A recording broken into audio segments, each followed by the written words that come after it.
هو شنو البروسيس العادي متاع انسان عادي، ولا مش انسان عادي، نقولوا احنا اغلبيه العباد شنو البروسيس معهم؟ يتعب يتعب يتعب يتعب يتعب ويمشي يتطور يتطور يتطور، يوصل للريزولتا. كي يوصل للريزولتا يفرح. اش معناتها يفرح؟ فما هرمون اسمه الدوبامين يدخل يعوم يولي في وسط المخ، يحس بك السعاده، تعب والقاء.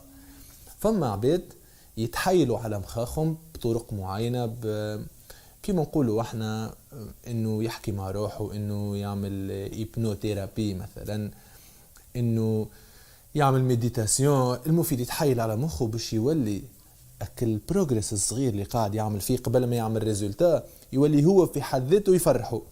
الحاجه هذيك الناتورالمون تصير لي انا، ريت وانا قاعد نحضر في السيت ونتعلم ونركح، قاعد نفرح مش نورمال.